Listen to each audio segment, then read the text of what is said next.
Rolling. Julia, thank you for hitting the record button. So good morning, everyone. We're going to try to keep us on time this morning. I am your MC. Welcome. Uh, Let me just make sure my slides are going to advance. There we go. So for those of you who I may not know, my name is Carrie Hagenow. I work for the Nature Conservancy as a coastal resilience specialist, and I help lead our work in the East River.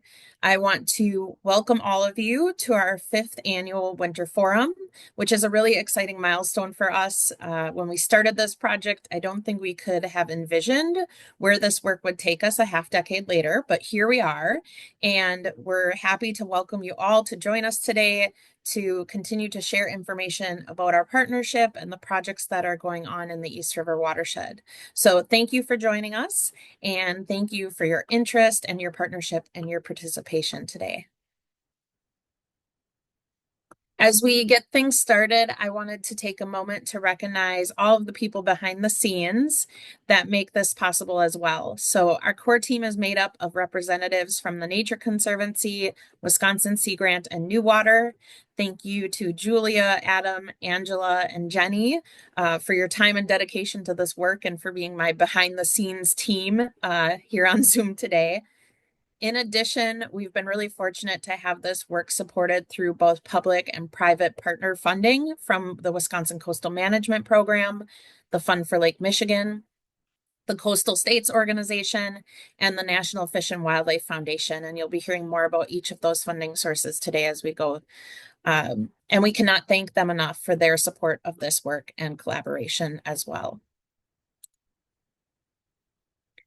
I want to take a second to highlight a few things on today's agenda. We'll start off with some lightning 5 to 10 minute updates from projects and initiatives happening within the watershed. And then we'll learn about an interactive tool that we have available for the East River. We'll take a quick 5-minute break and we'll ease back in with some fun East River trivia before learning more about a flood forecasting tool and gauges on the East River. And last, we'll be joined by Karen Wilkie, who's with the Nature Conservancy, to present us a case study on the Boone River watershed in Iowa. As I mentioned, we're recording today's forum, and it'll be posted on our website afterwards. A bit of housekeeping before we get started. We're going to have a lot of participants on our Zoom meeting today, so we ask that you keep yourself muted unless we invite you to come off mute to ask a question at the end of a presentation. You can let us know if you have a question by raising your hand, and you'll find that option in the bottom bar of your Zoom screen under the React button. You can also type your questions directly into our Q&A box to be answered. And we encourage people to type them in the Q&A instead of the chat so they don't get lost. And you'll be invited to use the chat as well throughout the morning. So don't be shy. We'll be adding relevant links and other information in there as well during the presentations. Feel free to use emojis available to you through the React button as well. And last, we know that Zoom meetings are tough, but we kindly ask that you try to be present in our gathering here and approach today curious, ready to learn a few things and interact with your fellow East River Collaborative members. Jump into our year in review and provide some highlights from the East River Collaborative for 2024. So earlier this year, our core team sat down and really reflected on our accomplishments and what we were excited about from the past year. And for me, I was both blown away by how much we collectively achieved in 2024 and more so by the enthusiasm and support for this work by others. And I really hope that comes through as I provide some highlights for the year. Starting off, I want to highlight the completion of a master plan for the East River Recreational Trail. A huge thank you to the Village of Alloway and Chris Clark for your leadership on this project, and to the Wisconsin Coastal Management Program who funded the effort. And thank you as well to the participating communities who joined on our team to make this happen: the City of Green Bay, the Village of Bellevue, City of De Pere, and Town of Ledgeview. When we created our resilience framework for the East River several years ago now, we realized that addressing flooding and access issues on the East River Trail was a priority for all 5 of these communities. After successfully being awarded the coastal management funding, our team worked with ISG, which are private consultants, to complete the master plan. The process included reviewing existing plans and data, 2 public open houses to solicit feedback, and coordination with the East River Water Trail projects and the City of Green Bay flood mitigation study. The final product is a plan that outlines and prioritizes conceptual designs for 22 project sites in those 5 municipalities. Each site has multiple proposed practices on it that will store water to reduce flooding, improve habitat for fish and wildlife, and create a better access and experience for trail users, among other benefits. We'll be dropping a link into the chat for where you can download and view the plan from our website. One of the things that I heard as we went through this effort from our municipal partners was that they really didn't want a plan that we were just going to put on a shelf and accumulate dust. And so I'm really excited to say that the Nature Conservancy has raised more than $325,000 in private funding thus far to kickstart the engineering, design, permitting, and community outreach for project sites identified in this plan. One of those generous donors, as many of you likely heard, is the Green Bay Packers Foundation, who in June awarded us $150,000 of that total to put the plan into action over the next year and a half. So I'm really looking forward to working with our partners to identify specific sites where these funds can hit the ground in the coming months. We were also fortunate this year to have public funding available from the Digital Coast Connects partnership through the Coastal States Organization. This funding was focused on building the capacity of members within the ERC and increasing our understanding of how we can effectively learn from and integrate vulnerable residents into our work. Several of you on this Zoom call participated in the capacity building opportunities through this grant, the first of which was an invitation for partners to join us at the National Adaptation Forum, which was held in St. Paul, Minnesota last May. The forum is a biennial conference that represents a cross-disciplinary and collective effort to enhance the resilience of communities, natural systems, and the economy, all in the face of a changing climate.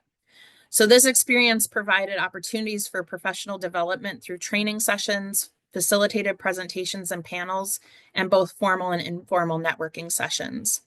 We had 9 East River Collaborative members who joined me for the 3-day event, and most of our group is pictured at the forum in the lower left corner of this slide.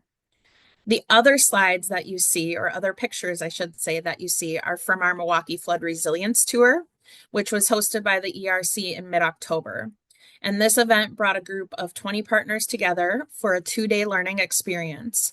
The tour explored Milwaukee's flood resilience projects and highlighted how regional and community-based organizations are working together to engage residents and transform neighborhoods.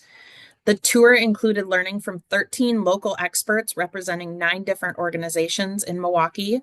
We saw cutting-edge green infrastructure projects and shared in-depth discussions on lessons learned and best practices for community engagement. We have summaries of each of these tour stops, and we'll be wrapping up a story map on our website that shares more pictures, provides information for each site we visited, and highlights some of those lessons learned. And again, I want to give a big thank you to NOAA and the Coastal States Organization for their support of this work with us. Another really exciting and very unexpected opportunity happened in June when Governor Evers and the Department of Administration Secretary Blumenfeld joined us to learn more about the East River work. It was perfect weather. We hosted them on a walking tour that showcased the 4 years of work we've completed and what we hope to achieve in the future. This was part of several stops that the governor made as he announced $1.3 million in funding through the Wisconsin Coastal Management Program for the coming year, and more on that shortly. It was really an honor to share the work with the governor and the secretary. We timed a flyby of a great blue heron on the river perfectly, as some of you may remember. And while there were only a subset of us that are pictured here with Governor Evers, we had many community representatives who joined us on that day to talk about the East River work and the collaborative.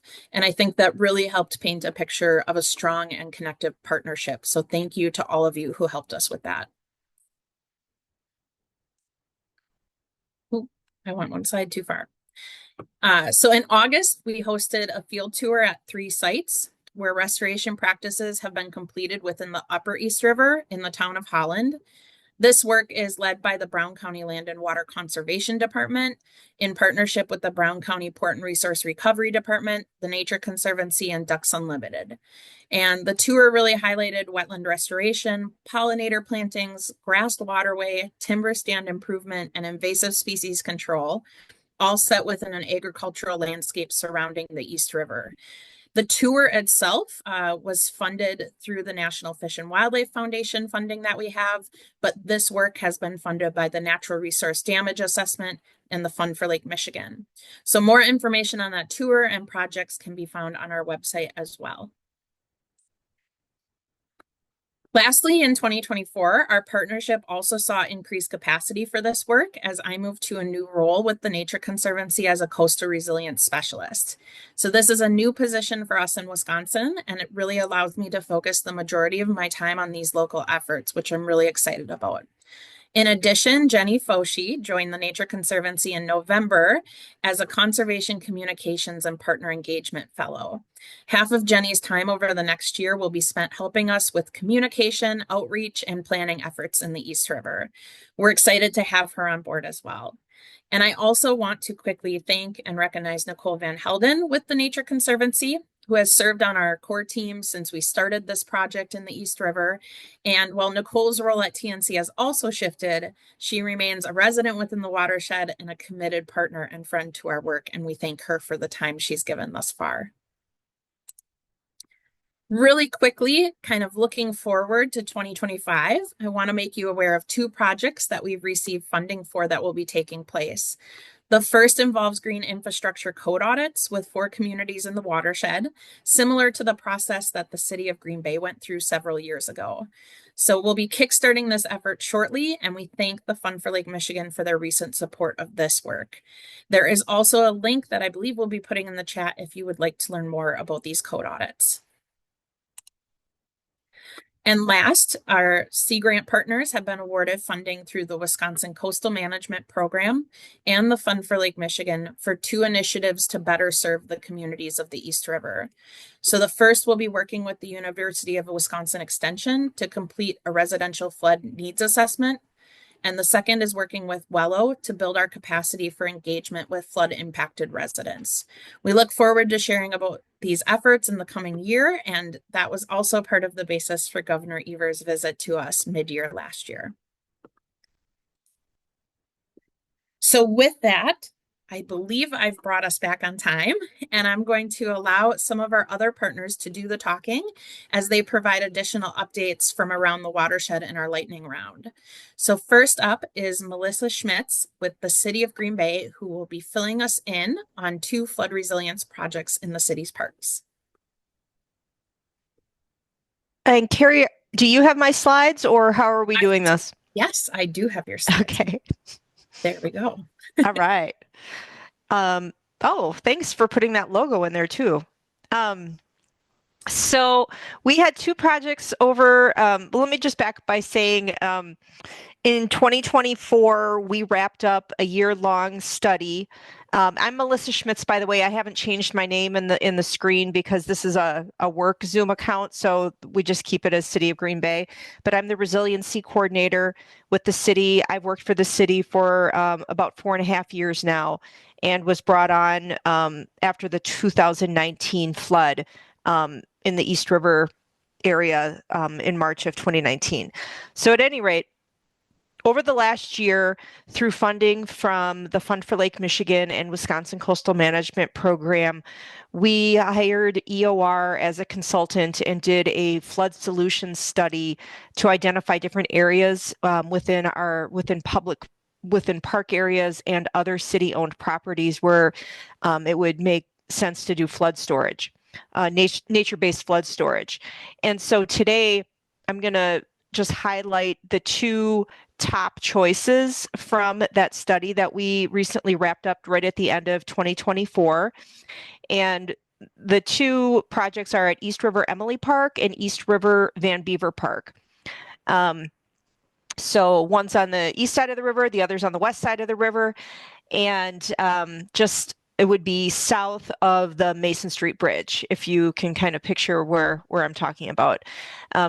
Some of the goals include increasing resilience to riverine flooding and erosion, protecting our local community by reducing flood risk, improving water quality, increasing native habitat wildlife through different nature-based flood mitigation strategies, and then increasing the flood storage capacity through wetland restoration, which is the key thing in these areas were historically wetland areas, and then were filled in and cropped and you name it over the course of from basically like the middle of the 20th century to the present day. So like in the 60s, early 70s is when some of those building activities occurred. And then improve the recreational and environmental opportunities within our parks and involve community in the process. So East River Emily Park was determined to be the first site that we would develop, so to speak, back into a wetland area. It will still be a park. There will still be trails, and this is a 90% conceptual design of what the park may look like. We're still going to keep the trails along the side. There's going to be an inlet and an outlet for the water to flow through. Some of it will infiltrate. One of the things that we heard from residents is they don't want to have a lot of standing water. So this is being designed to not hold a lot of standing water. The street here that goes about 90% through the park right now is going to be removed, and there'll just be a small cul-de-sac area down here. There'll be a viewing platform, and then there'll be some boardwalks and trails that continue through certain areas of the wetland to maintain access. Next slide.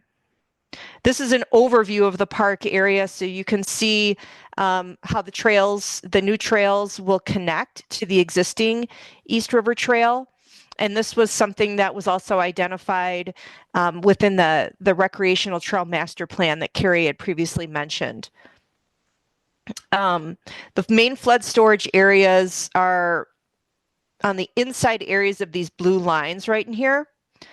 There'll be basically 3 main pockets, and this will give us approximately 35 acre-feet of additional flood storage in this area.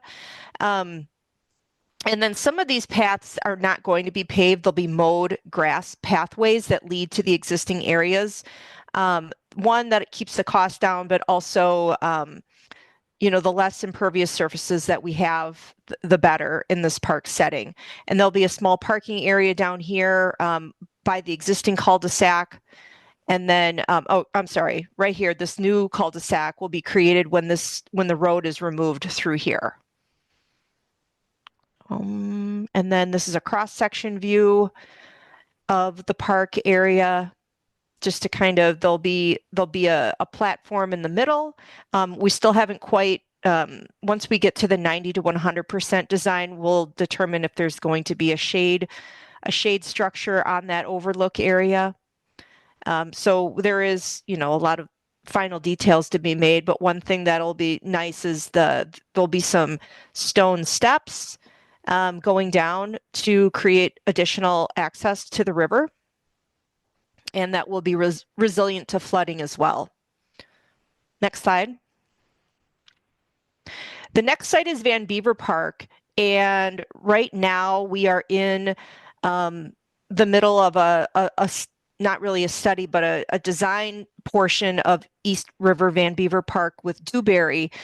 We were selected for a grant through the Great Lakes Cities Initiative, Great Lakes and St. Lawrence Cities Initiative, and Dewberry is the consultant working on that project. So with this, we're looking at this existing area of the park. Van Beaver does go a little bit further to the south, but we're looking at this main area right here where we have an existing wetland area. And then the area that's predominantly mowed turf grass right now, and the city's forestry nursery is also here. So we're reimagining that. And I think I have some slides to show you what that could look like as well. We have 3 alternative designs in the process right now. We've done 2 community meetings, and these are also on the project website. And we have received some community input online as well.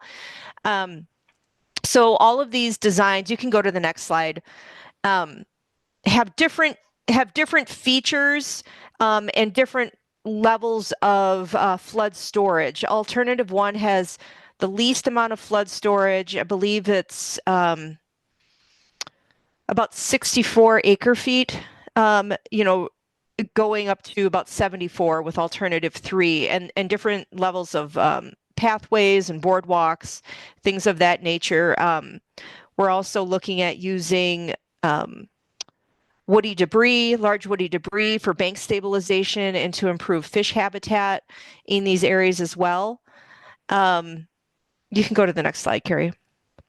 This one's probably like the busiest alternative, and this one I think is being ruled out. We're looking at cleaner, straighter pathways for biking to be able to navigate through the wetland area. Next slide. And these are some of the features that we're looking at, not identical to this, but having concrete pathways over some of the wetland areas that will be resistant and resilient to climate impacts, and also cut down on long-term maintenance costs as well. Next slide. And then I think this is the 3rd alternative. And, oh, sorry. So again, lots of different options. The project team consists of various staff members from Public Works and our Parks Department, and the community and our consultants. And we have people from NOAA on our team. We have people from, obviously, the Great Lakes Cities Initiative. There's just a lot of great people working on this. And then, of course, we've had some neighbors that have been involved with the process as well. The neighbors were all notified that live within 300 feet of the park. And so those are the people that we're hearing the most from right now. Next slide. I think you can skip over this one too, because I know I'm running out of time. So the primary feature of this is obviously wetland restoration. There's historic wetland soils that are already mapped on these sites.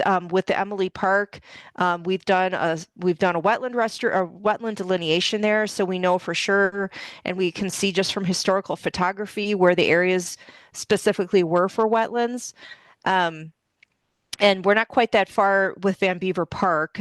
This study that we're currently doing with Dewberry will lead to a 60% design. So it won't go as far as where we're at right now with Emily Park. And part of that reason is because we really want to focus on Emily Park being a very successful project. We want to get that implemented, and we only have so much staff capacity to be looking for grant funding for 2 projects at the same time. So we're much further ahead with Emily Park. We've already secured some funding, and we're forging ahead with Emily Park as the first great example of this. Go ahead. Mike Grimm, I just saw your message pop up, and yes, there are some opportunities for northern pike spawning habitat, and we're working on that in our grant proposals and with some of our partners. These are some of the target fauna species that we're looking at of attracting, and with the native plant list that's I think on our next slide as well. Carrie? Yeah, so there's different plant zones.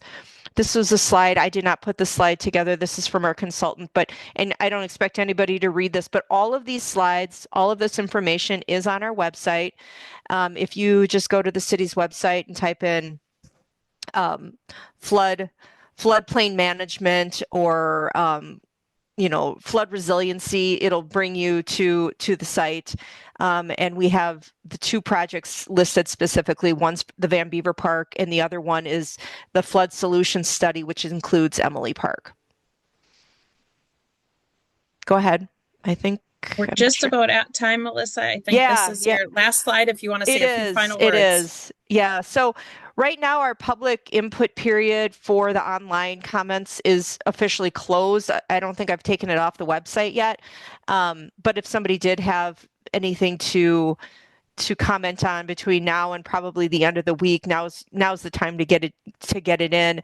Yeah, I don't know if there's time for questions or if we're going to save that at the end. I think we're going to save that. If Yeah, folks there's do a have lot. I have a lot more questions, information I could share. So just yeah.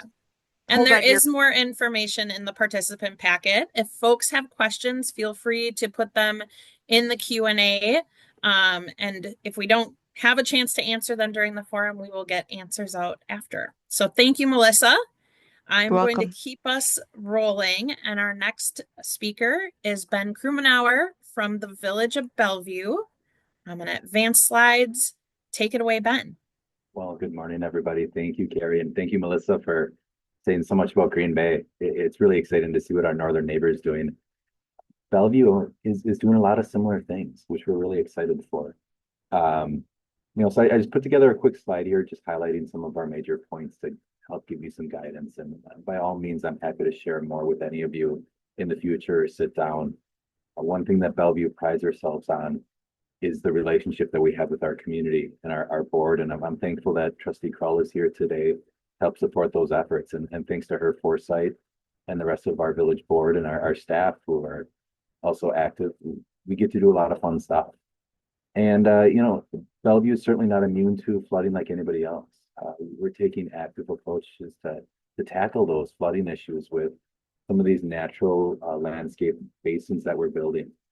So much like Melissa talked about in Green Bay, where we're looking at ways to help water go to places that are better than just in people's basements, we're doing the same thing. And we see that with these basins on Hoffman Road and Sale Industrial area.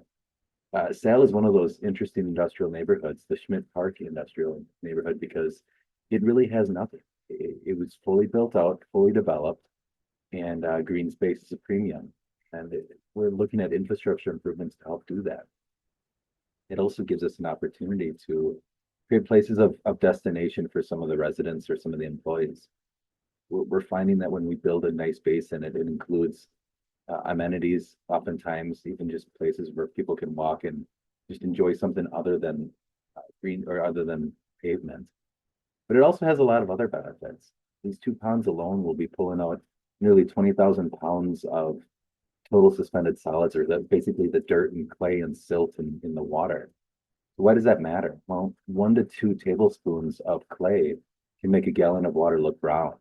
So when we're talking about 36 tablespoons per pound, that's hundreds of thousands of gallons of water that's just going to be a little bit cleaner. And while the East River is always going to have that brown look because of natural needs and flows, maybe we can help stop some of the worst stuff getting to it. We don't want runoff. We don't want salt from our roads. We don't want sand from our roads or anything like that impacting the river. So let's stop that before it goes. So something that's really, really appreciative of our community and the residents in the area, because the flood control will also help our community's rivers. But in addition to that, though, is how do we still start encouraging our community members to look at stormwater control from an education and proactive standpoint? Too often, our communities are reactive in nature, where we receive a complaint and then we go investigate. And then we're always gun shy to look down and up in the roads because of time or other constraints. But the village board saw it with strong support to add a stormwater and code education individual whose focus will be to help bring some of these existing non-compliant areas in compliance, but also help educate and create new grants. The board has funded grant support for residents that are looking at doing improvements to stream bank stabilizations. As mentioned, woody debris anchoring, deep vegetation, proper grading of slopes around our rivers. So if they do meander, they meander in a controlled way instead of running over somebody's basement or other catastrophic things. So we're looking forward to getting that position in place, and once our village hall is expanded, set to open in July, we'll have the space for that person. Hopefully this year we can get that on rolling. Additionally, though, Bellevue is doing a lot of improvements to our recreation areas. We're just finished up year one of a multi-year push to expand upon infrastructure in our area. The East River Trail's southern portion was fully repaved. We did some stabilization to our boardwalks, and we look forward to doing a little bit more of that in the coming years, including repaving the northern portion. And long-term goal for safety and access is to rebuild those boardwalks either in a permanent structure or structures that can handle weight loads throughout the year. Maintenance is difficult. We had to remove 80 ash trees along the East River Trail. We had to do a lot of that work only because of this trail was being repaved, and we put temporary structures for dump trucks and other equipment to get through. Well, we want to make that access available all year round, as well as having some strong benefits for public safety. We have a good relationship with Brown County Sheriff's Office and Greenway Metro Fire Department, but sometimes the amount of footage they have to walk to get to somebody under duress makes it almost too difficult to provide that support. We don't want that to happen. And with those 80 ash trees, well, they all went away, and you can see some pictures on the bottom of how a neighborhood went from fully tree trail to, unfortunately, on the left with almost no trees. It does still give us an opportunity to target trees that are maybe more resilient, more habitat friendly for some of our bird and wildlife species. Maybe someday in the future we'll have tall enough pine trees where that blue heron's going to want to be a part of it. We're excited for those. And, in addition to that, we'll be tackling invasive plant removal projects and a long-term goal of putting in the kayak facility down on Manderley Park, which will happen earlier or later this year, so people can once again see our community from a different perspective. I want to thank everybody again for taking some time to listen to me blab on for a moment, but Bellevue's got some great things going on. We're thankful for our partners and our village board and our staff, and thankful for this group and what everything the East River Coalition, our collaborative, is doing for our community. So thank you very much. Well, thank you, Ben, for sharing. I'm excited for new kayak launches on the East River myself personally. And that helps us dovetail a little bit into our next presenter for the lightning round, which is Kevin Corbett with the Brown County Land and Water Conservation Department. And Kevin is going to give us an update on the water trail project going through several different communities. Kevin, are you on? Yes, I am. There we go. Okay. Are we good? We're good. Thanks, everyone. My name is Kevin Corbett. I'm the Brown County Land and Water. Just here to give you an update on our East River Water Trail project. You can skip ahead, Carrie. So yeah, just briefly, these are our partners who we've been working with. Most of the work falls within Ledgeview, De Pere, and Alloway, a little bit in Bellevue. And we've been somewhat partnered with Glacier Land RC&D, who's helped out a lot, and some other partners listed here. Just to give some context, I know many here are probably familiar with the project, but for those that aren't, the graphic on the left was put together in the preliminary phase of the project, kind of as a pitch of what this project would do for the county and the community as a whole. And then on the right is just kind of circled where we're located at in the East River watershed, kind of in that border of Ledgeview, Alloway, De Pere, and Bellevue, and just kind of where where you're at in the whole Fox River watershed. So first off, this was originally split into a hypothetical 3 phases. Our first phase was a lot of habitat restoration efforts, along with the design and installation of 2 new kayak launches. So the 2 launches, the design went out and was awarded to Robert E. Lee and Associates.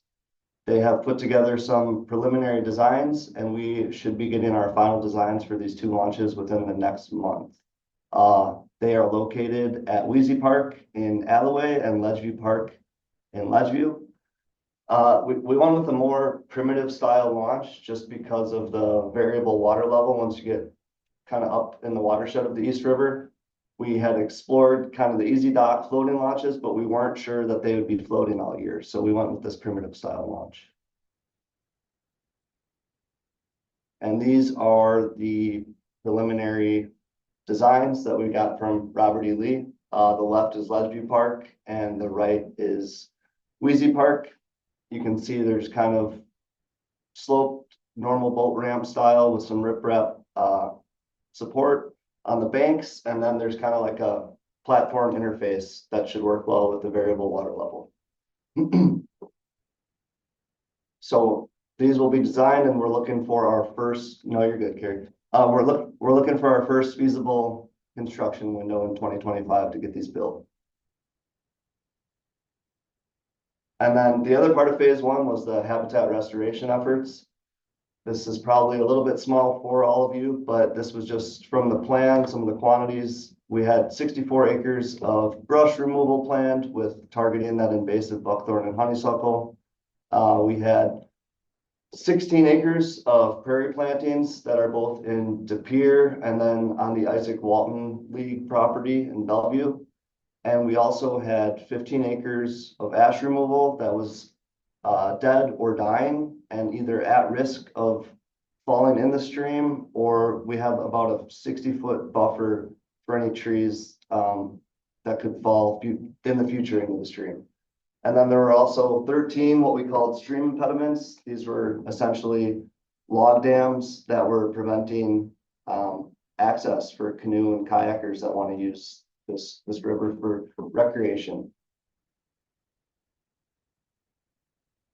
On the left, that's kind of just the hatching for where all the ash removal took place. The northern portion is all Alloway and the southern portion is all De Pere, and I think a little bit in Ledgeview. So right now they've completed the northern portion of the ash removal, and I just spoke with the contractor this morning. They're hoping to have that southern portion done by next Friday. As far as the brush removal, the crews have been chipping away at the buckthorn and honeysuckle all winter. I believe they're about 2/3 done with that. So all this forestry related work will be done by the end of winter here.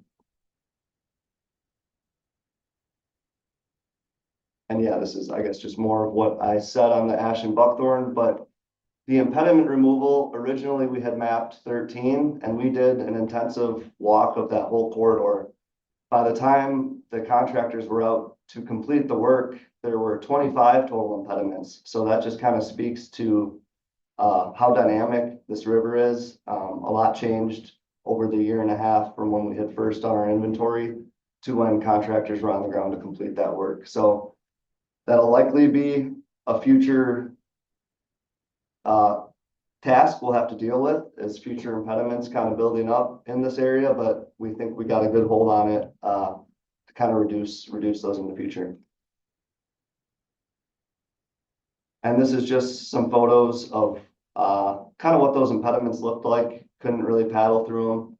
We had some volunteers trying to cut through some of them over the winter in some of the areas, but there was just too much. We needed to get some contractors in there to clean it up.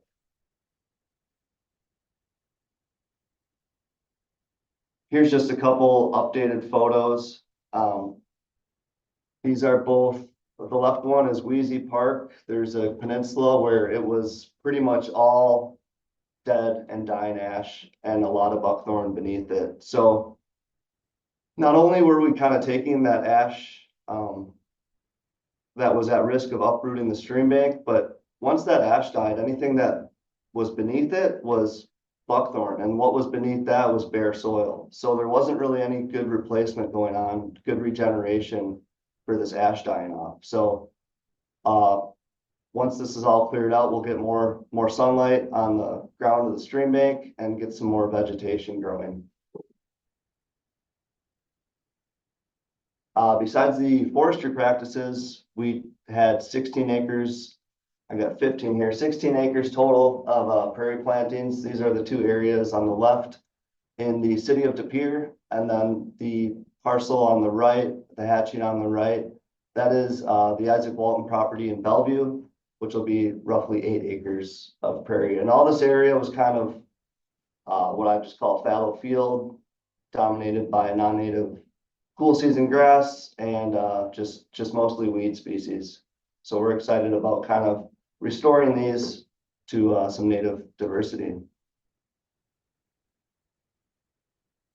So that is kind of what we're working on with phase one, phase two.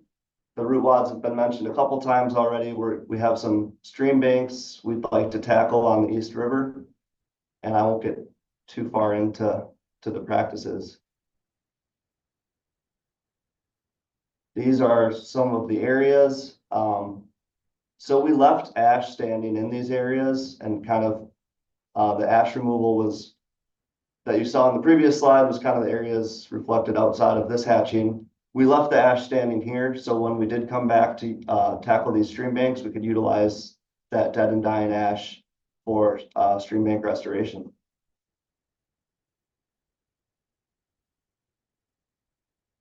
And then this is just additional hypothetical ash removal for phase two. We're trying to see how far our funding is going, but we hope to. And then the other difference with phase two that we're working through, a lot of this land is private. So some of this will be whether or not the landowners want to participate. On the west side of the stream that we're working on now, it was a lot of public land. So we had good partnerships with the municipalities who are all very great to work with. So we hope to get that same level of participation with some of the private landowners on the east side. Besides the ash and stream bank, we're hoping to do, well, we're planning to do a follow-up tree and shrub planting. I kind of talked about the lack of replacement underneath that ash and buckthorn. So we want to follow up with some native tree and shrub diversity. We're also doing a seeding right now. When the ash is completed, we'll be doing mostly forb or grass species and saving the forbs for when the spot treatment is completed. They'll be using herbicide to treat that buckthorn for 2 years after this winter. So we want to gauge how much herbicide is being put down before we plant any forbs or trees in this area. And then just besides that, we're hoping to tackle some fish and wildlife enhancements, nesting structures, bat boxes, wildlife platforms, and fishing platforms. And that's what I got. I see I got the cleaning right behind me for this, so that was a good time. If anyone has questions, feel free to shoot them in the chat. Thank you. Great. Thanks, Kevin. And you were spot on time. Nice. So appreciate that too. I know Yeah. that's a lot of information. So thank you for that. Thanks. Yeah, so I will keep us rolling on our lightning presentations here. And next up, we have Kelly Mincheski with the Baird Creek Preservation Foundation, who's going to tell us about 2 wetland restoration projects that they have undertaking in the Baird Creek watershed, which is a major tributary to the East River. Thanks, Kelly. Morning, Carrie. Hi, everybody. Thanks for having me. I just want to introduce myself. Some of you are familiar faces. I've worked with you at different agencies. Melissa High from the city of Green Bay. My coworker for many years. I was there for 6 years. Nice to see you. So let me tell you a little bit about what we're working on at Baird Creek. Want to go to the next slide? Okay, so this is just our mission. Basically, same as you guys. We're trying to get out on the land, get our waters protected, get people interested in the environment, understand why all this stuff that we do is important. Go ahead. So the 2 projects I'm going to talk to you about today are both actually outside of the city limits of Green Bay. We work with about 500 acres inside the city limits. Triangle Park is a main site, and McAuliffe Park, both city of Green Bay properties, but we help with some of the invasive management, planting, programming, those kinds of things out there. So these 2 sites I'm talking about are actually outside of the city limits, I don't know, a few miles east on Finger Road and East Mason Street, kind of out in that direction in the town of town of Eaton. And this is actually our own property and it's land trust. We've enrolled a few properties that we own, about 140 acres now of land trust. So that's some kind of special things going on. So this is our JJ site.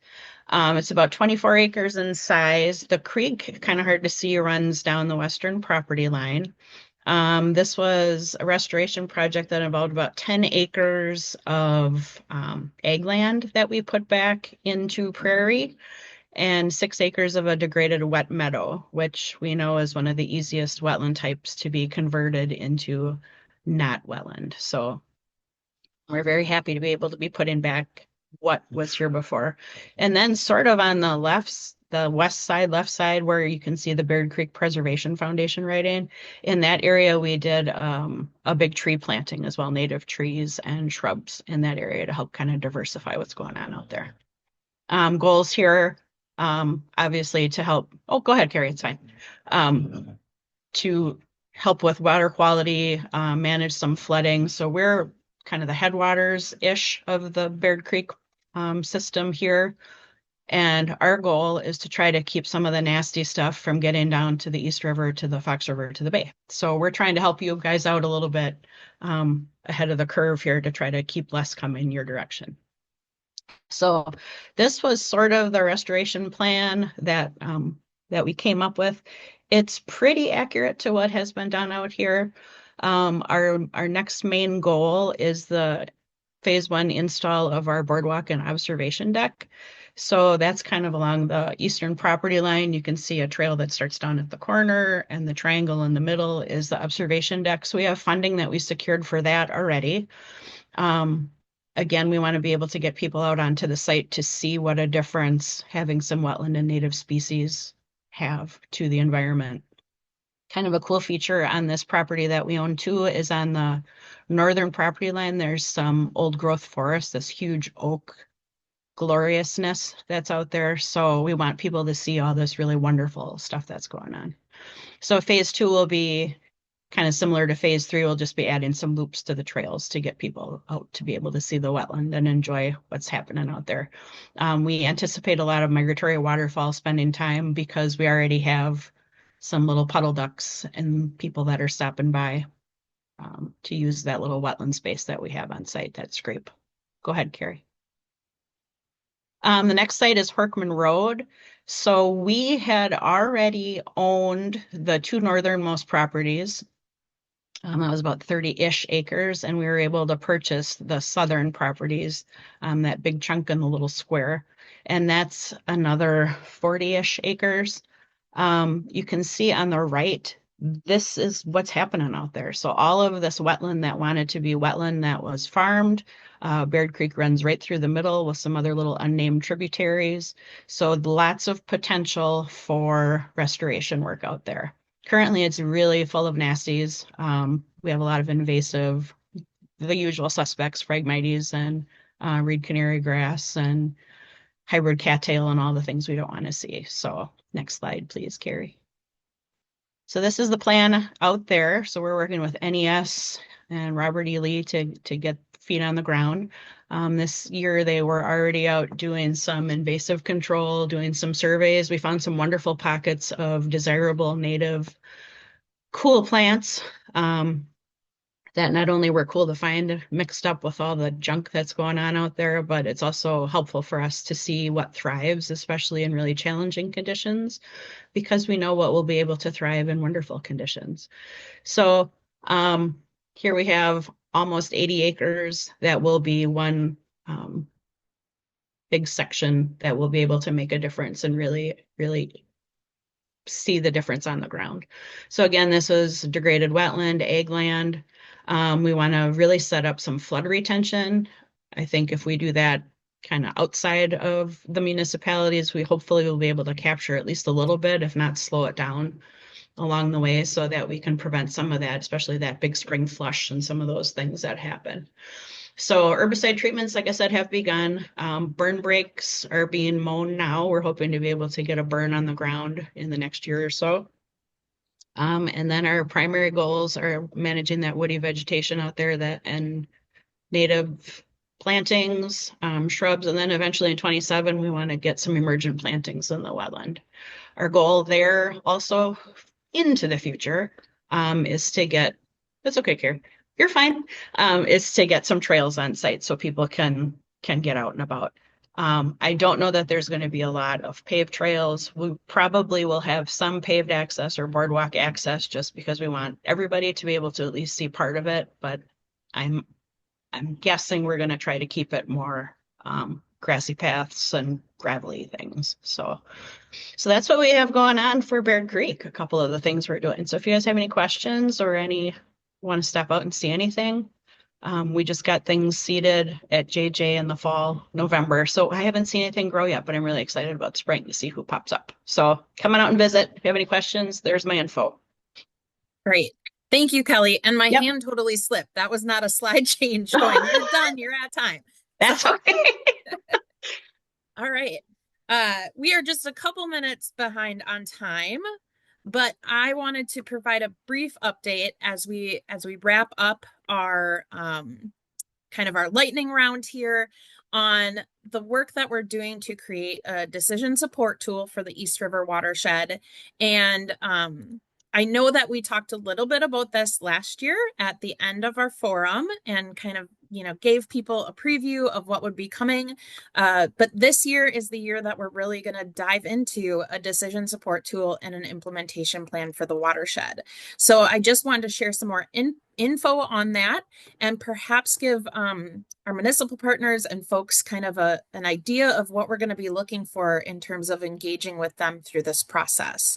So the decision support tool is really, we're hoping to design a tool that can be used to assess an individual project or solution and identify sites that can be prioritized based on kind of an established criteria. So we're thinking about managing flood risk within the watershed, improving water quality, what are the benefits for fish and wildlife, reducing floods or flood waters, of course, and then, economic benefits as well. So how does that build into everything as we're managing flood risk?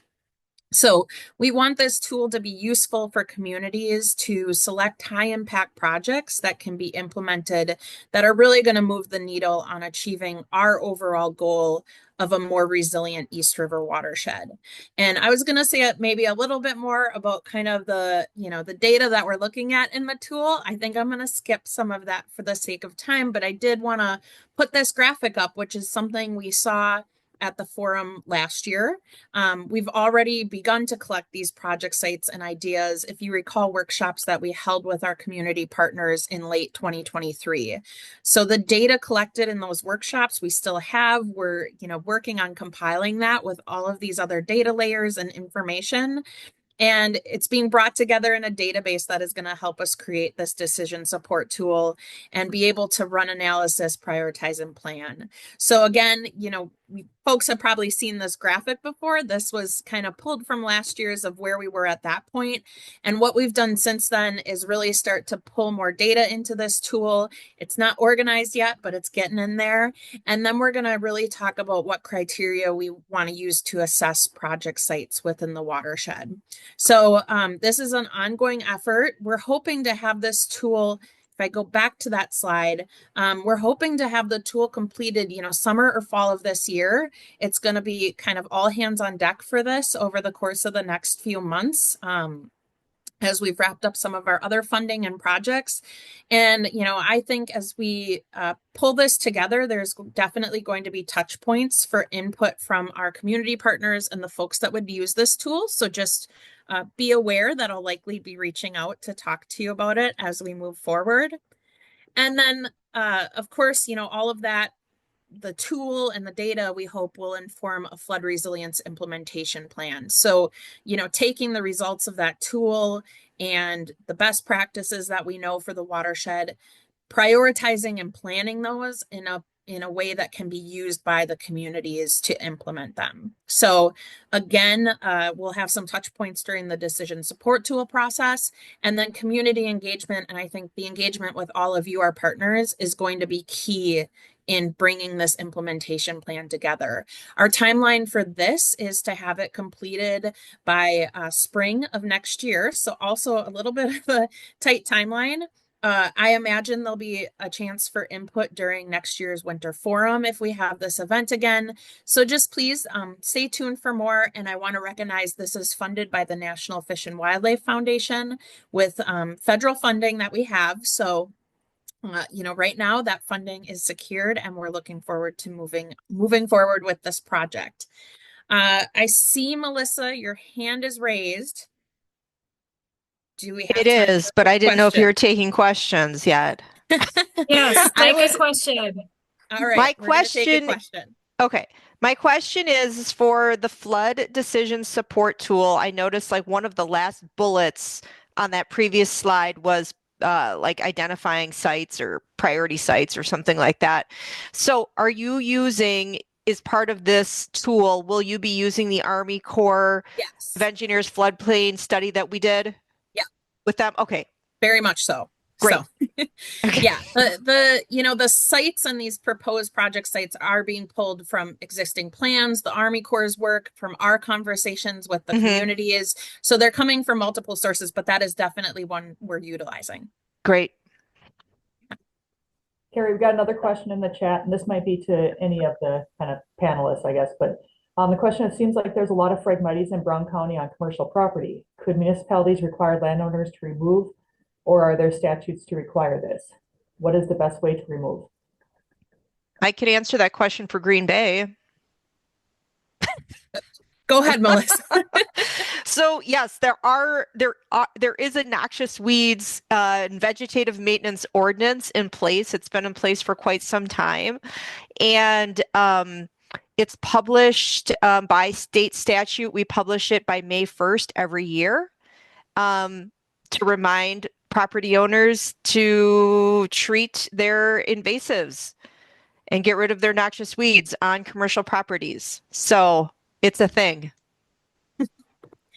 So that may also vary by community. I don't know that we have time to touch base on each one right here, but that's something we can maybe look at and compile some information for after the forum as well. Who asked the question? It came from Glenn Schwalbach. Okay. With the town of Rockland. Thanks. Yep. Town of Got it. Rockland. Thank you, Glenn. All right. I'm going to keep us moving. Again, if there are additional questions, feel free to put them in the Q&A. If we're not able to answer them live today, we will definitely dig into that, get answers, and send those out to our participants. So with that, I'm going to briefly stop sharing, and I'm going to pass the baton to Adam Beckley from Sea Grant, who's going to share with us about a interactive tool that is now on our website. Thanks, You can Carrie. open that up. Yeah. Thanks everyone. And I'm going to be talking about our interactive flood map that is now on the website that brings together some of the work that the East River Collaborative has done over the years to explore flood maps in the watershed. And this interactive map is sort of bringing that information together and making it interactive where you can zoom in. So on our website, we've historically had information on flood mapping. What you see here, you may, if you've been with the East River Collaborative for a while, recognize what this is showing, our flood map study that we did with the University of Wisconsin Department of Civil and Environmental Engineering. We produced a series of flood maps looking at the impacts of lake levels and precipitation on flooding in the East River watershed, and broke those down into sort of nice static flood maps that show things like, well,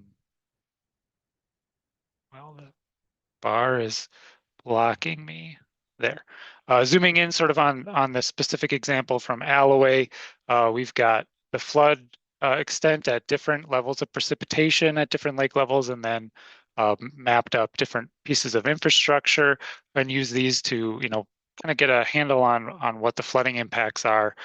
This was done with work with the UW Cartography Lab to make these visually appealing and accessible. They're not the FEMA flood maps. They're not regulatory flood studies. but they also aren't the FEMA flood maps in that they're a little bit easier to understand and access. So these static maps are great, but I think we heard from folks they wanted to be able to kind of play around with the information and data a little bit. So we worked with the cartography lab again to create an interactive version of these maps. And so the link will be put in the chat in a little bit, but I just want to kind of walk through this interactive map. Again, it takes the data from these flood studies where we're looking at lake levels and precipitation, and kind of gives you a sandbox to kind of play around with it. So here we see the landing page of the flood map, and we zoom in a little bit.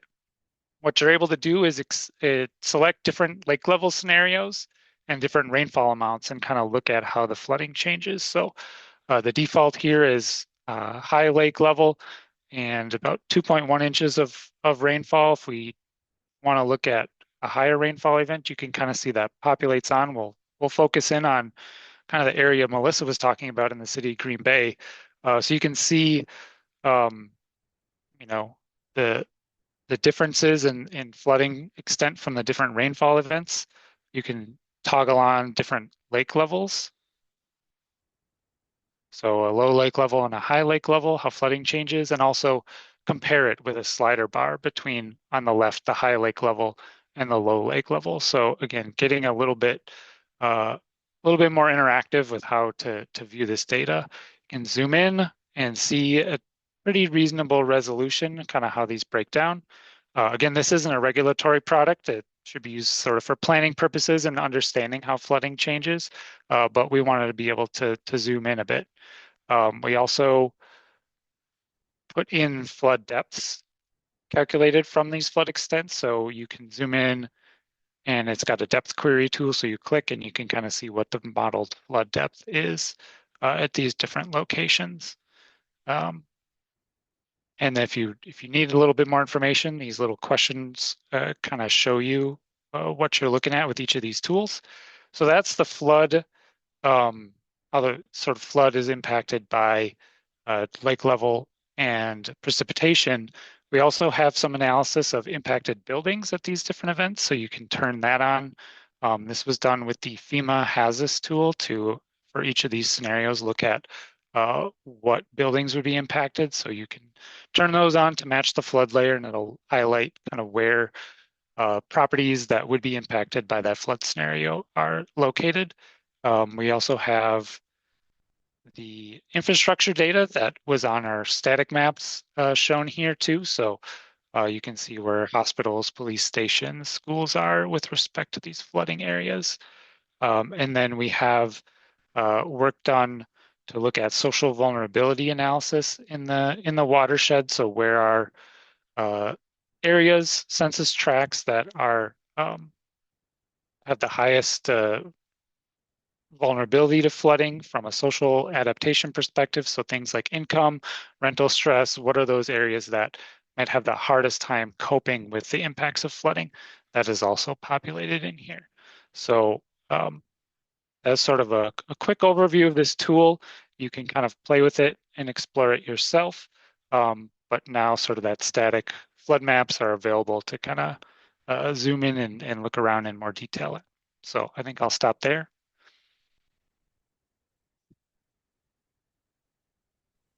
Great. Thanks, Adam. We might have just a second to take one question if anybody has one.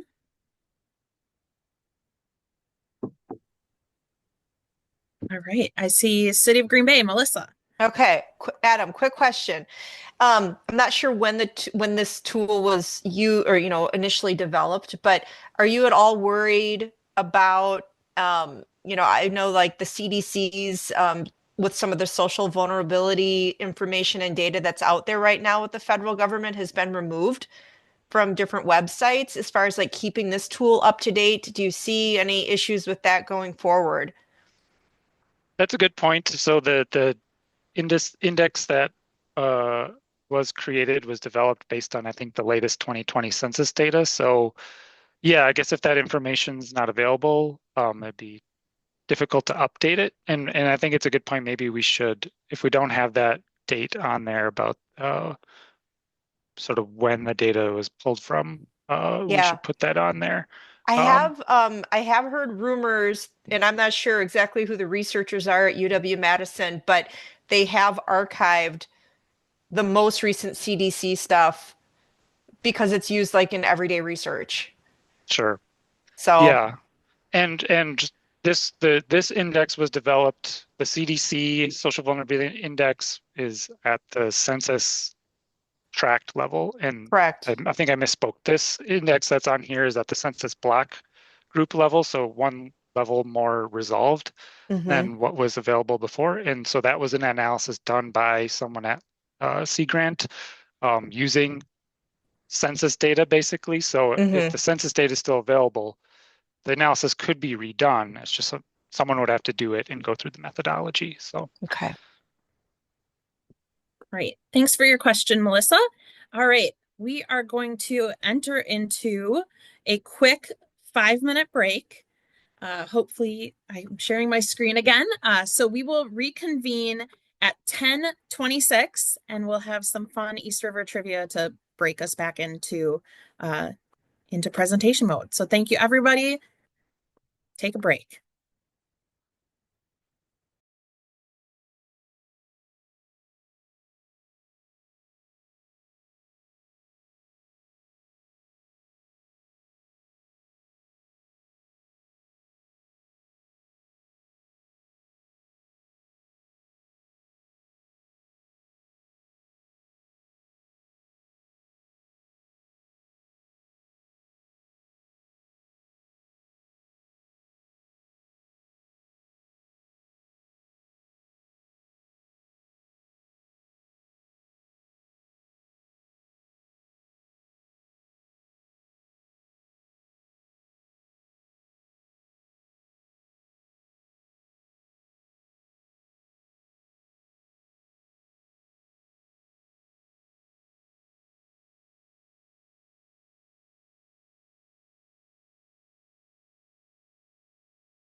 All right, that was a quick 5 minutes. Hopefully everyone is getting settled in and ready to jump into what will hopefully be a fun round of East River Watershed trivia. So we're going to ease back in. If you'd like to play along, please follow the link that's being put into the chat, which is this also the same as the URL that you're seeing on your screen right now. You can also scan the QR code on the screen of your mobile device. So you can play along on desktop or mobile, and you don't need to sign in or sign up to participate. So once you're in, you'll see the questions appear on your desktop or mobile screen, and you'll be able to select the answer once the quiz is active. So I'm going to just talk for a few more seconds here to give everyone a chance to follow that link or the QR code on your screen. And I think Jenny's going to share her screen here, which is going to have the QR code and the link at the top again. All right. And hopefully that is working for everybody. So we're going to get started. Jenny, are you ready to activate and present? Yep, ready when you are. Awesome. All right, it's ready. Okay. Do you need to hit the present mode? Sorry. There you go. All right. So our first question for everyone is, which of the following statements about the East River watershed is false? It's the largest undammed tributary feeding Green Bay. It meanders through 3 counties and 13 municipalities. It contains 30,000 acres of farmland, or it's home to 36 species of fish. And remember, this is asking you for which one of these is false. So again, if you're just joining us or coming back from the break, you can see the link or the web URL at the top left of the screen to join, or you can use the QR code in the top right of the screen from your mobile device. So I see some responses coming in. I'm going to give it just a few seconds here, and hopefully everybody who's trying to get in can get in. All right, we've got at least 16 people playing along. A couple more. I'm going to give 2 seconds to get final answers in. All right. Jenny, do you want to show the responses and let's see how folks did? Oh, so most people chose it meanders through 3 counties and 13 municipalities. The actual correct answer is it contains 30,000 acres of farmland. That is false. So the East River watershed actually encompasses about 51,000 acres of farmland, almost double what's shown there. All right, on to our second question. Our second question is going to show you a photo taken in August of 2021, which shows flooding at the East River at what park? Green Isle, Ledgeview, Riverview, or Optimist? This one might be easier for those who are familiar with the parks along the East River, though they can look different when they are underwater. So we're going to give just a few seconds for folks to take their best guess at this. A couple more people joining in for this question. All right, Jenny, do you want to show us the results?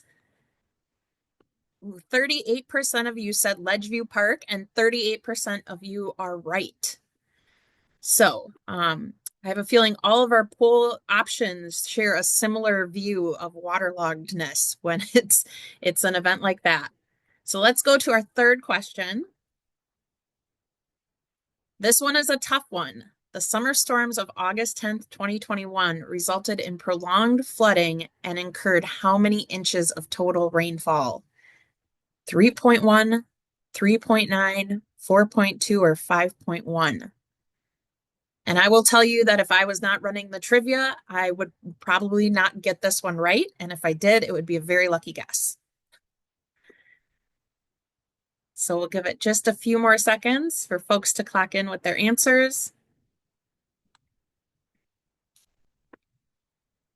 All right. Jenny, let's see how we did. So 45% of you said 4.2. That is the correct answer. I'm totally impressed. That flooding event highlighted the need for flood control in the upper watershed as it really impacted farms and farmers in that area. So awesome job. I'm impressed. Next question. Which community in the East River watershed has the greatest length of the East River running through it? Town of Holland, the town of Wrightstown, town of Ledgeview, or the village of Bellevue?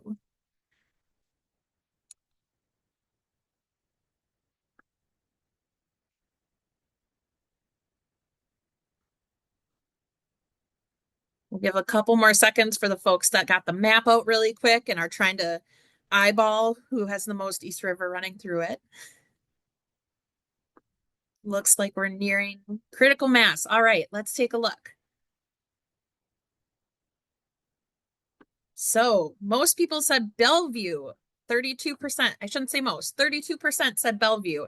It is actually the town of Holland, which only had 18%. So the town of Holland has 9.2 miles of the East River running through it. Wrightstown is a very close second with 9 miles. And then our honorable mentions go to Ledgeview at 5.5 miles and then Bellevue at 4.8 miles. All right. We're halfway through our trivia. Hopefully everybody's feeling good or has gotten a few of these right. Our next question is which community manages its flood risk through its parkland, which includes 7 stormwater detention ponds and plans for enhanced flood storage and wildlife habitat? Town of Rockland, the village of Alloway, city of De Pere, or city of Green Bay?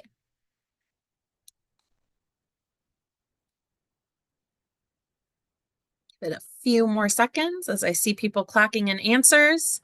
All right, let's see the results.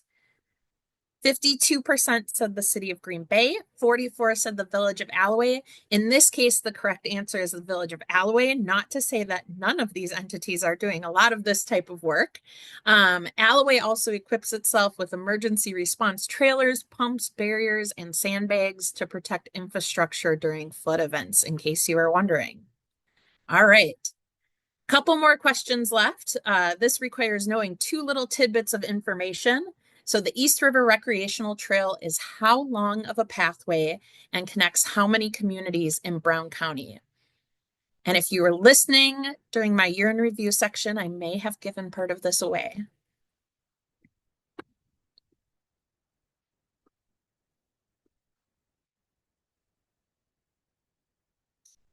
Can't see how many people have responded to this one, but I think we're probably good. So if we take a look at the responses, oh, somebody's still adjusting. 52 or 50% says 10 miles and 5 communities, and that is correct. So the trail's southern end starts in Ledgeview, goes north through De Pere, Bellevue, Alloway, and Green Bay, where it empties into the Fox. All right. So our next question is about our East River Collaborative listserv. How many people are part of the ERC Google group? And if you're not a member of our listserv yet, there's a link being placed in the chat to join, though don't do it right now because it'll throw off our poll answers and make them incorrect. Wait a second to do that. All right, we'll give it 2 more seconds. Final answers going in. All right, we have 57% said 234, which is incorrect. 30% of you were correct, with 174 members on our listserv currently. And I'm thinking maybe we should have made that the biggest number on here because it looks really good, but maybe next time. So thank you for that. Again, there's a link in the chat if you want to join that Google group if you're not part of it already. We're on to our last question, and that is how many USGS gauges are currently measuring flow on the East River? I'll also say this question is going to be a great segue into our next topic of the forum, where Adam is going to share more about gauges and flood forecasting in the East River.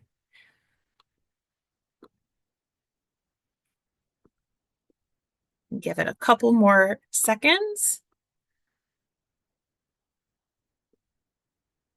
See some final answers coming in. Going back and forth. All right, let's look at the responses.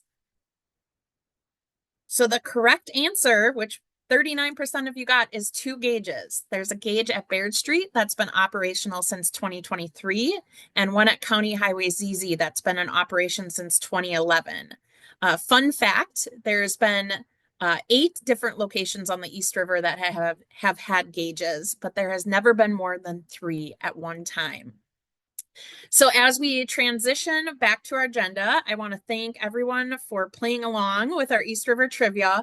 All of the fun facts that were shared with you through trivia today can be found in a new story map that was created by UWGB students Shannon Norton and Kaylee Gale, and they helped tell the history and the story of the East River in our collaborative work. So a link to that story map is being provided and is also found on our East River Collaborative webpage. So please go check that out. There's some really cool features on that story map and really neat historical photos and information as well. So with that, I will pass the baton again to Adam Beckley to run us through some information and discussion around flood forecasting. Thanks, Carrie. Whoops, that is not the slide I wanted to share. There we go. Don't have too many slides open on your screen when you just want to share one of them. So as Carrie said, I'm going to be talking about developing a flood warning system for the East River. My name's Adam Beckley. I am the Coastal Engineering Outreach Specialist with Wisconsin Sea Grant. I'm a core team member of the East River Collaborative. And this has been a topic I think that folks have been interested for a while. So the need for a flood warning system on the East River is maybe somewhat obvious to folks that want to provide advance warning of dangerous flood conditions. The picture on the right here that many of us are familiar with from the flood of March of 2019, where several people had to be rescued, homes were condemned, and when the fire chief at the time talked about the response, he kind of said, we didn't really have any good warning that this event was coming. Anything would be nice to help us prepare and figure out what to do. I think that feeling kind of goes across the watershed. So the problem is there's currently no flood warning system for the East River. And I'll get into why that is in a moment. So kind of the goal of what I want to cover today is to help identify a group who wants to help move a flood warning system forward. And I'll get into what that entails. So a lot of this information comes from a report that was done by the Army Corps of Engineers as part of their floodplain management services study that I think Melissa had asked about with respect to the flood storage component, but there was also a component looking at what needs to be done to get a flood warning system operational in the East River. And so that participants in that report were the Army Corps, the National Weather Service was a big part of that. The City of Green Bay, the East River Collaborative, and Brown County were all helped contribute to that report. So I'll kind of give a bit of a summary of what's in that report. In the participant packet, I distilled it down into a 2-page little fact sheet that you can see in there. And there's a link to this full report in that fact sheet in the participant packet. So flood warning system provides advance warning of flooding conditions, but what does that really mean? So it monitors precipitation and river levels so that alerts can be given in those dangerous conditions. And on the screen here is kind of a graphic of a generic results of a flood warning system. These are typically run by the National Weather Service as part of NOAA. You can see here the blue dots are showing the stage or level of a river. That is sort of what's happened in the past. Those are observations. And then those purple dots are the forecast of where the river is expected to go. And so this flood warning system kind of breaks down, what are the different levels that the river gets to that we need to be aware of. The action stage, minor flooding, moderate flooding, and then purple you can't see is major flooding. And so a flood warning system would provide this information so you can kind of see where things are now and where we might expect the river to go to. So what goes into this sort of flood warning system? Well, river flow gauge data. That might be obvious since that was on the flood warning system to tell us where the river is and how high it is and what the flow is. But how do we look into the future? Well, the river forecast models can help us figure out where the river is going to reach, what flooding might look like. And that incorporates the river flow gauge data, but also weather observation and forecast data. So this would be like rainfall forecasts, snow melt, temperature to kind of give us an idea if there's going to be snow melt. Soil moisture is a big factor in how the watershed responds. So flood forecast, a flood warning system kind of incorporates these observations and forecasts into a model of the river, which will then produce that flood forecast. And then it just doesn't sit there. Those local knowledge and of impacts of flooding are used to define what those flood levels are, and then that can be used to provide flood warnings and alerts. So who contributes to a flood warning system? So there's a lot of different pieces that go into a flood warning system. It's not just, it doesn't spin up on its own. And so the heart of the flood forecasting system, the river forecast models and the forecasts for our part of the country is run by the North Central River Forecast Center, which is part of the National Weather Service. That's in Chanhassen, Minnesota. River flow gauge data is typically using USGS river flow gauges. The forecast and observation data typically comes from NOAA and Weather Service data. Again, plugged into the models, produce the flood forecast. That local knowledge of flood impacts is provided by, local people like the East River Collaborative would be able to provide input into that.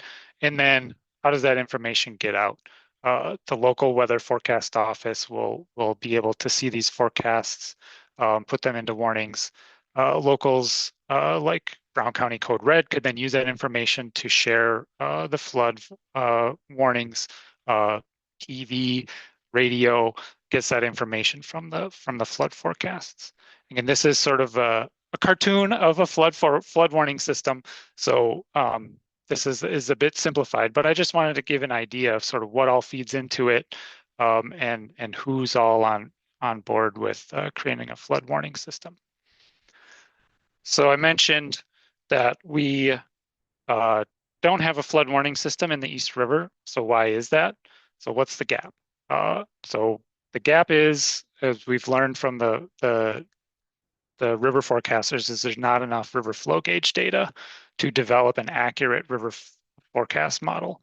They don't want to put together a flood forecast that they aren't confident in, saying if something is a flood that they're confident it is going to be a flood, and vice versa, to have a false positive with the flooding. So they really need better gauge data in the East River watershed to be able to put together an operational model that can be used to provide these flood forecasts.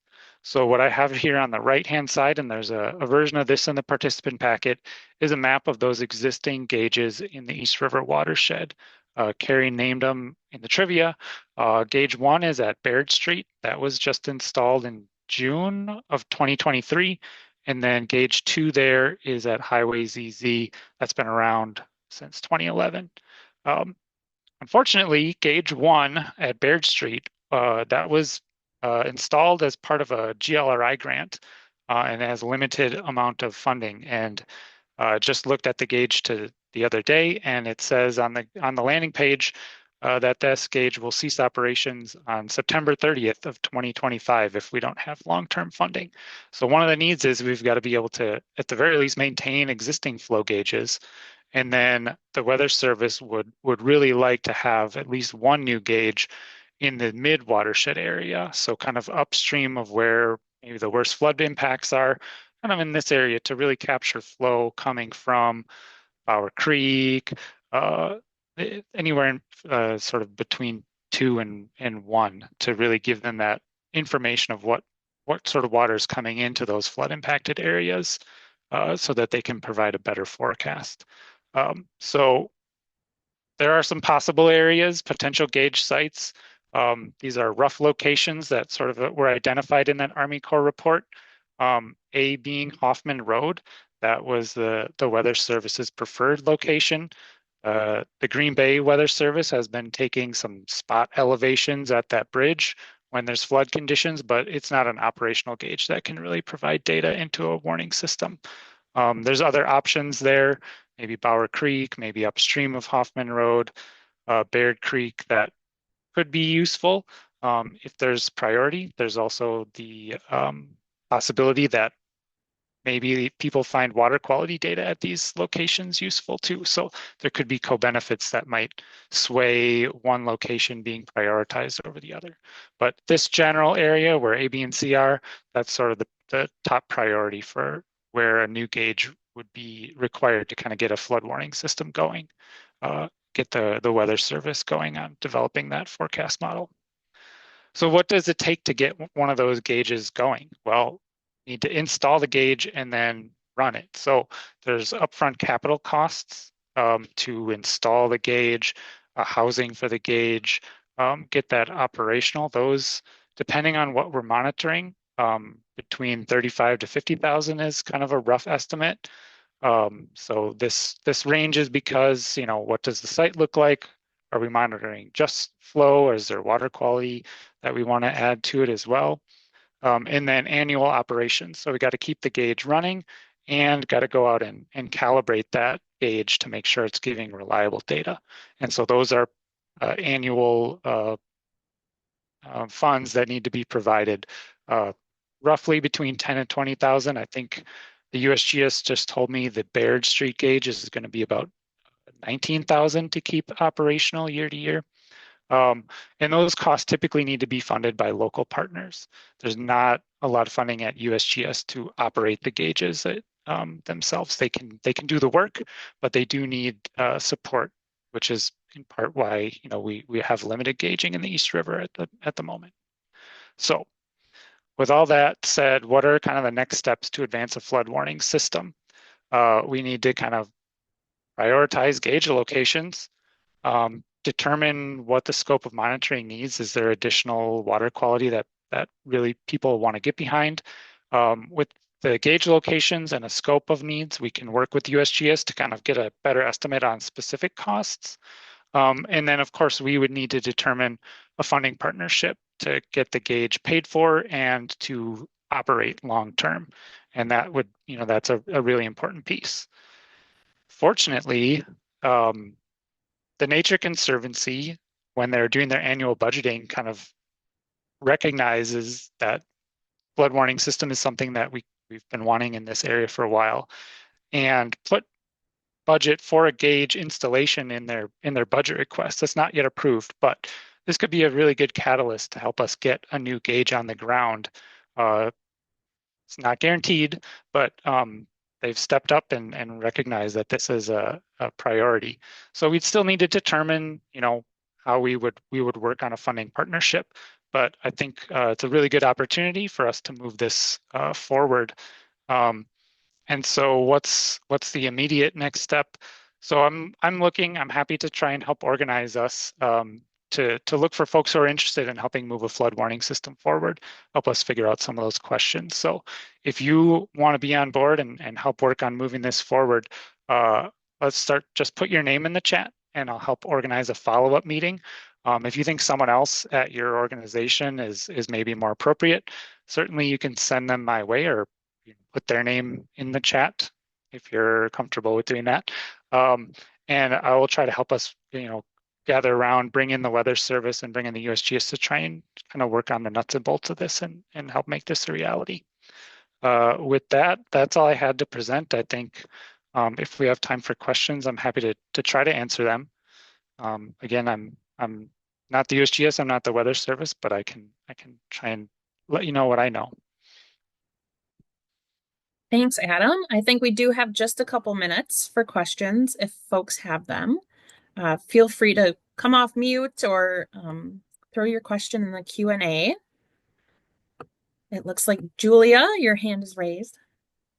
Yeah, Adam, I was just curious, like in past experience, if you feel like this is true, maybe not, but it seems like raising grant funding to get the capital costs up front is not as difficult. It's more the maintenance, operating and maintenance. But so, because it was kind of a big number for the capital cost, but I've seen a lot of grants that have been successful in at least getting them in the equipment installed. Would you? Yeah, yeah, I think I mean, that Baird Street gauge is a good example that was funded with GLRI grant funding. It was recognized as a water quality monitoring priority. So the good thing about that gauge, and that's sort of an example, those capital costs got taken care of by a grant.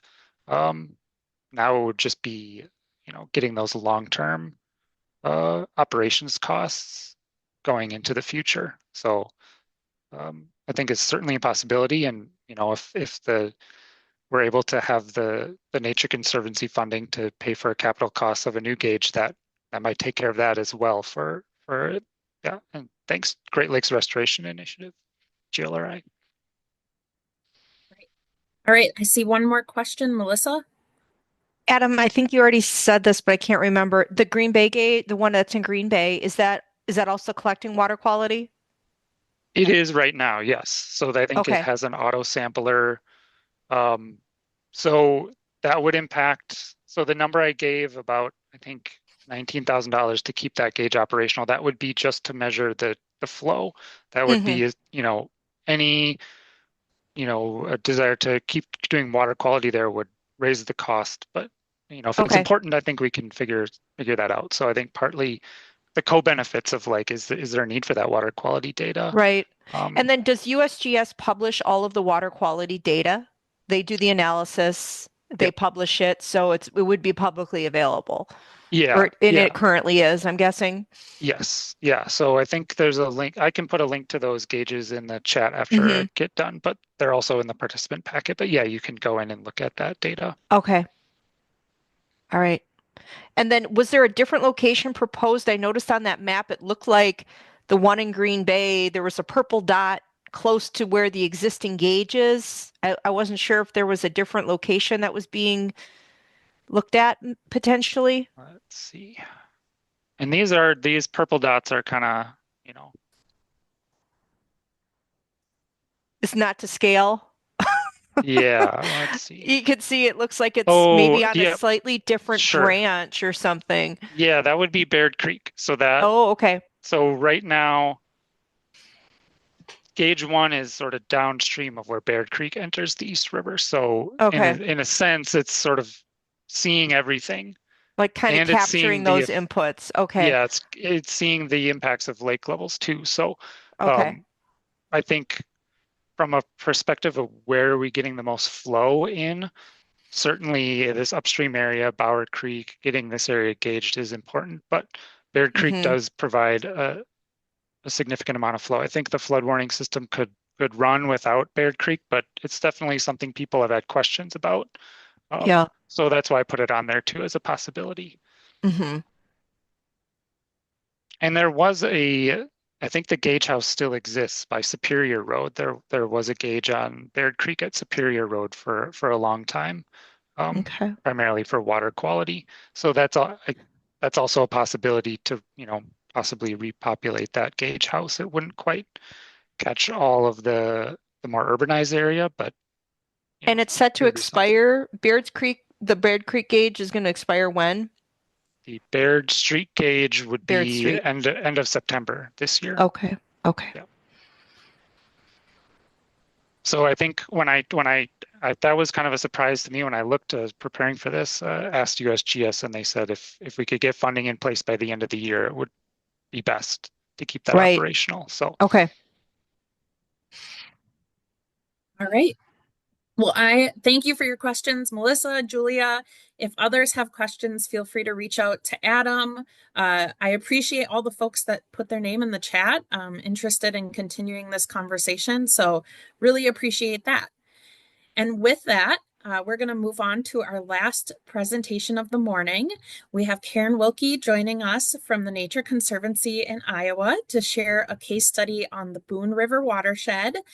Karen, I hope you have capabilities to share your slides, that works. But thank you for joining us, and I will hand it over to you.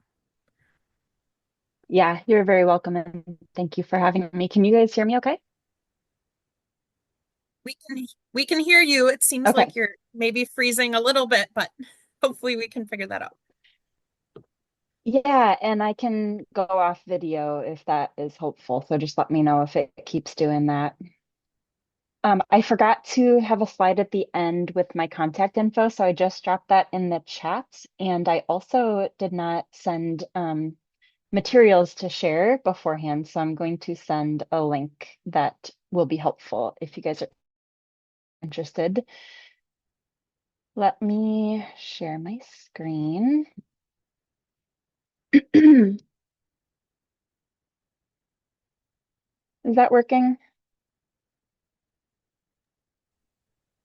Yep, we can see the slides. There we go. Looks good. Great. Okay. So yeah, Boone River Watershed has been my project area for over 11 years, and I'm just really excited to share some lessons learned with you guys, and just if that's helpful for your guys' watershed.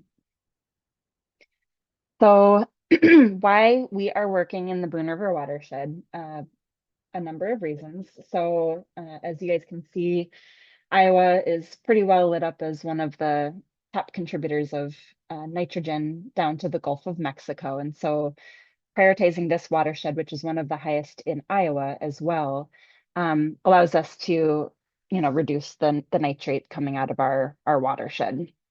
It also has a number of endangered and threatened species that we wanted to make sure we're protecting. And it is an incredible place for recreation. It's beautiful for fishing and kayaking. So it was just a really important area that we wanted to make sure we protect. And we're doing that in a number of ways. So just this is where the Boone River watershed is, for those of you who don't know. I'm assuming, are facing similar concerns as Wisconsin is with, vast land use change. We have a lot of ag row crop in Iowa. That's the majority. We've lost most of our wetlands, forests, and prairie.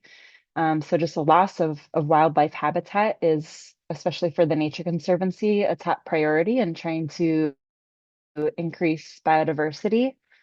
We're also up against a drastically altered hydrologic system. So we've straightened the rivers, we've drained water off of the landscape, kind of creating a superhighway underground for water soluble nitrate to get into our waterways and into people's drinking and recreation water. And then, of course, we're facing, extreme weather events.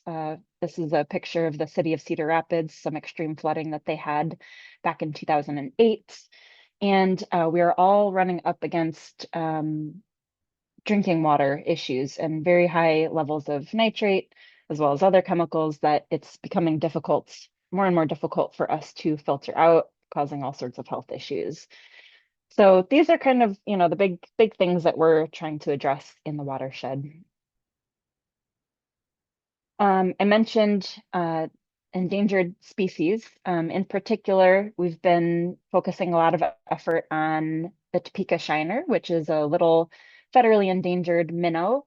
You can see the blue line on that map is its historic range, and the orange blobs are where they currently are. And so that little blob in the middle of Iowa is the Boone River watershed. It is one of the last remaining places that this fish is. And we wanted to make sure we can restore and recreate habitat for this fish.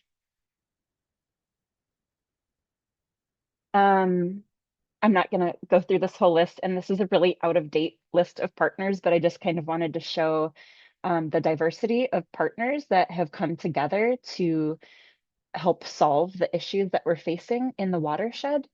And these partners bring diverse funding, expertise, technical support to our watershed effort. And so it really does take a village, and we're all coming at it with different priorities, but when you put all those priorities together, it really builds a watershed project. So some of the solutions we've been working on to address those concerns are working with farmers, of course, to help implement conservation practices on the land, things like cover crops, no-till, prairie strips, and nutrient management, as well as edge of field practices like bioreactors and saturated buffers that can capture that tile water before it goes into the river and help filter out any pollutants before getting into our waterways. And then, so I would say those activities are mostly led by our ag partners. They are certainly the experts in working with farmers, and farmers don't really want to listen to the Nature Conservancy. They just view us as a bunch of tree huggers in Iowa. And so our place has been helping to restore wetland, specifically oxbow habitats in Iowa. And so that's been a good fit for us. These oxbows are typically in riparian areas, such as, CRP, that farmers aren't really doing anything with anyways. They flood seasonally, they're too hard to farm, and many of them have filled in with sediment and aren't really providing the wetland-like benefits that they used to.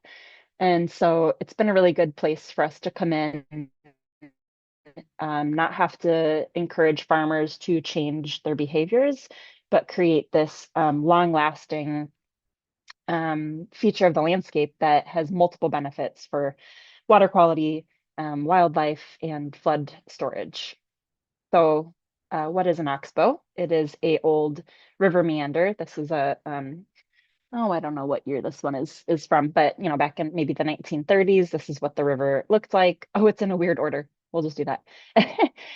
So if you're moving from the top left to the top right, rivers are always trying to take the path of least resistance, and they're also always eroding into themselves.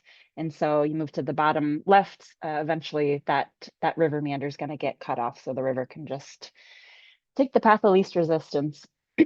Over time, these become kind of standalone wetlands that only connect during floods. Oxbows are natural, important features of the landscape. But as I mentioned, over time, many of them, I would say a majority of them in Iowa, have filled in completely with sediment from erosion off the landscape and aren't functioning as wetlands should. Pair these restorations with uphill conservation practices led by our ag partners, and we have a beautifully restored wetland habitat that should be, protected from being filled in again in the future. Some of our oldest restorations are over 20 years old, and they have only seen a couple inches of sedimentation compared to the 5 feet that we had to dig out. So here's a good example of one that had filled in. You can see the before picture, and then after we restored it, it holds water year round. This particular one has tile from the adjacent farm field outletting into the wetland. So we're able to capture and filter and treat that water before it gets into the adjacent stream. Incredible wildlife habitat and just beautiful, right? Like that looks better on the landscape. So farmers are usually pretty happy to have basically a pond on their land. We have extensively researched the benefits that these restored oxbows have, both for water quality, wildlife, such as birds and fish, and flood storage.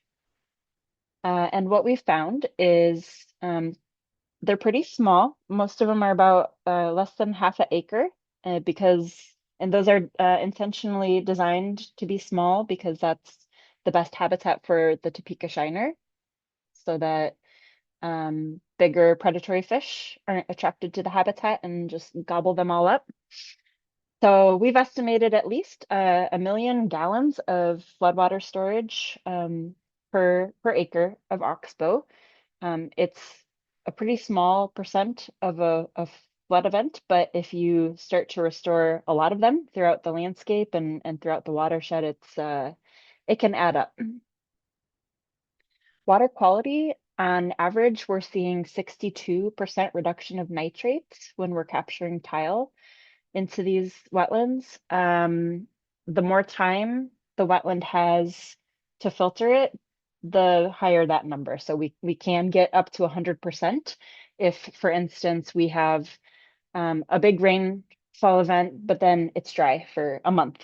I think 21 days was about that magic number for being able to remove 100%. But if it just keeps running, then obviously that's just flowing into the river and we're not able to treat it. So in some cases, the deeper and the bigger, the better, if you're restoring these for water quality benefits. I mentioned, the risk of these filling in with sediment. So being able to pair this with buffers, no-till cover crops, things that'll help hold the soil in the farm field and also filter that erosion before it gets into the wetland will help with the longevity of these practices. They're just super for wildlife. In a little quarter-acre wetland, just tens of thousands of fish. You wouldn't believe it. 57 different species represented, including many threatened and endangered species. We did some bird monitoring, found 81 species of birds benefiting from these oxbows, 9 of which would not have been there had we not restored the wetland. So they're specifically attracted to this water feature. And then there's so much more that we could monitor for mussels or frogs or mammals or macroinvertebrates that I've seen, but we haven't been able to get funding to monitor. Plant community, yeah, frogs, turtles, things like that. We have had such success with these restorations. We've restored over 60 in the Boone River watershed, and we've identified another 300 potential that could be restored. But we've had such success, especially targeting our restorations to those areas where we know there are populations of Topeka shiner, that we're seeing Topeka shiner return to areas where we had not seen them in over 35 years. We have also, the Fish and Wildlife Service has recommended to downlist from endangered to threatened because the numbers of this fish are doing so well in this watershed. And if we could replicate it across their historic range, we could see really, really great benefits for this fish and maybe eventually delisting. Okay, this has a lot. I'm not going to read it all. I would be happy to share my my slides, although I think I saw you guys are recording, so you could look back. We need to talk about and share our failures as well, right? So that you guys can learn from our mistakes. We had a very targeted sub-watershed effort. We wanted to see if we really go all in on this little sub-watershed of the Boone, can we see a measurable impact in water quality? We struggled to get farmers to even sign up. It was such a small area that there was only, I don't know, 20 farmers, and they just didn't want to participate. And we left the project with a lot of funding unspent that could have been used towards conservation. And so we did a social assessment to follow up with those farmers to find out what was the barrier? Why did you not want to participate? And these were some of the lessons learned. I'll just kind of quickly touch on the headliners, but please feel free to reach out if you guys want the report that was published from the DNR from this assessment, or if you have any other questions that you just want to follow up with me. But basically what the high level highlights were, most of the farmers felt disconnected from the issue. If they didn't live immediately on the creek, they didn't think that they had an impact on it, a negative impact on it. They didn't often even know what watershed they were a part of. Most of them believe that they are already doing the best that they can. They can see visible improvements in water quality because of we do have a lot of sediment control conservation in practice. And the nitrate issue you can't really see right in the water. And so they really believe that they were doing as much conservation as they already could. The farmers had little awareness of the project in general, and they also didn't have a lot of trust. We had a lot of turnover in the watershed coordinators, and so it takes time to build trust in a community, and we just didn't have that long-term presence to create that. But it was helpful. We had a farmer champion who was sharing his equipment with his neighbors so that they could try no-till. He was presenting at field days, and having him was huge. And also having the Iowa Soybean Association and other ag organizations as partners was critical. They straight up said if it was just the Nature Conservancy, they would not have participated. And so making sure we have diverse partners who can speak to they could be the trusted advisor is so important. And then finally, most thought that the cost for these practices was too high compared to the potential risk to their farming operation.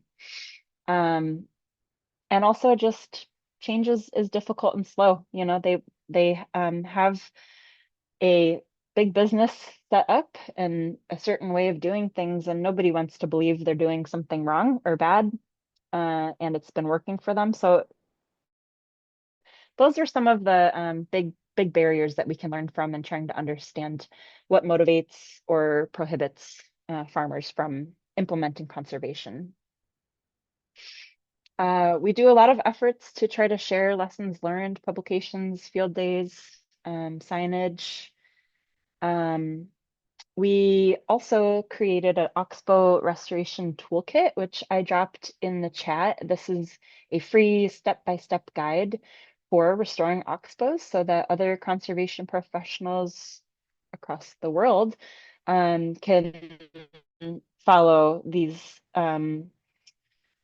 cross-agency standards that we developed in Iowa. We worked with Fish and Wildlife Service, the DNR, Iowa Department of Ag, Iowa Soybean Association, Corps of Engineers. We pulled in all the partners to try to make cross-agency standards for restoring these wetlands. And so these were kind of the lessons learned or the basic steps that you would need to take if you want to restore on your property or if you are a conservation provider, so that you have the expertise to be able to restore these oxbows. So that was a really good way for us to try to scale up our effort, right? Like I'm only one person and can only do so much in one watershed.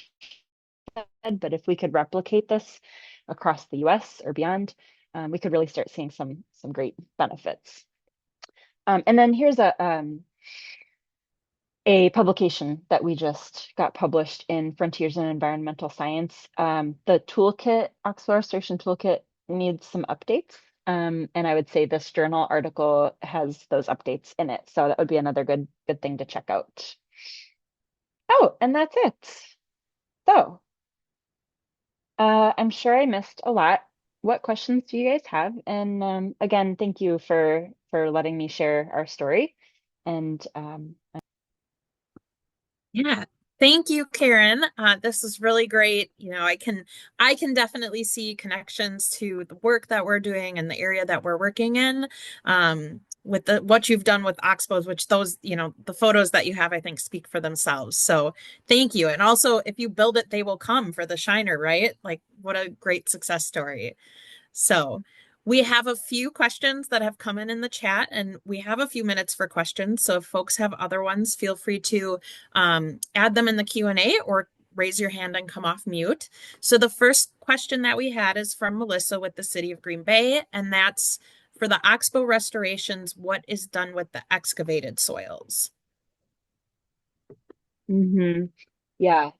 So the easiest thing is if these oxbows are next to farm fields, that nice black dirt that we excavate out that's been fertilized by fish and floodwaters, we put it right back in the farm field. And typically the farmers love that. Good dirt is hard to come by. Once we get down to the bottom, it starts to get sandy and gravelly. That stuff maybe we would pile somewhere else, or sometimes we can bury it and put the good stuff on top in the farm field. Restoring them in cities is much harder. We have done a number of urban ones in Des Moines, and finding a place to put the dirt out of the floodplain so it doesn't just wash with the next flood, or having to haul it really far, which it's wet, soupy, heavy, messy, and very expensive. It's difficult. Yeah. Great, great. We had one other question from Glenn with Town of Rockland. Are solar farms impacting your efforts in Iowa?